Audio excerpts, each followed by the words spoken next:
will be quickly doing the derivation of cells in parallel combination. Many of the students face difficulty in this, but you are not going to, because you are going to watch this video till the end, right? Okay, so now let's get started. So now this is a point, okay, and from here I am going to draw two cells basically like this, okay.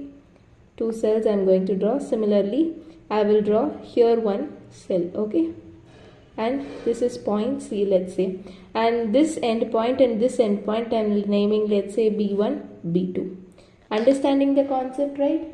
Okay, so now I am just naming this as E1 and E2, and whatever internal resistance is associated with them, I am naming it as R1 and R2. And now if you see, I am passing current I.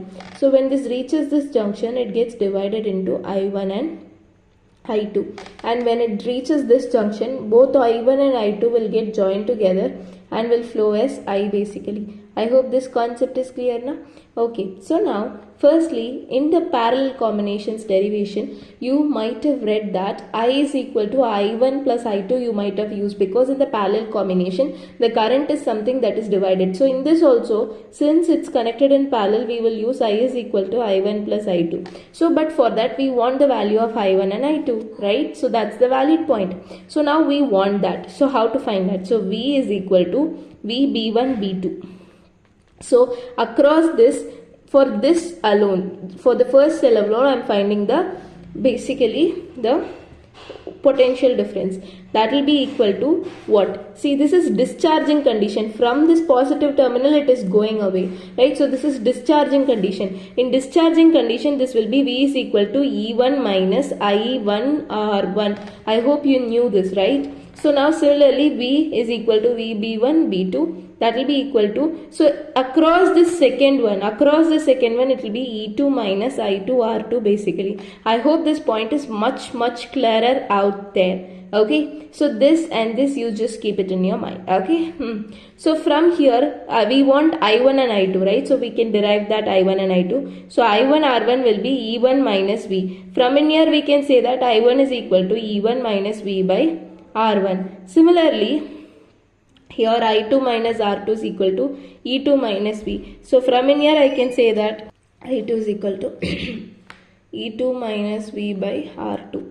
So just substitute the value. I is equal to E1 minus V by R1 plus E2 minus V by R2. Now just separate all of them.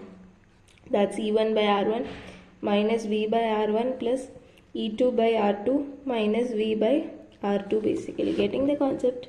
Okay, now I is equal to, this will be E1 plus E2 by R1 by R2.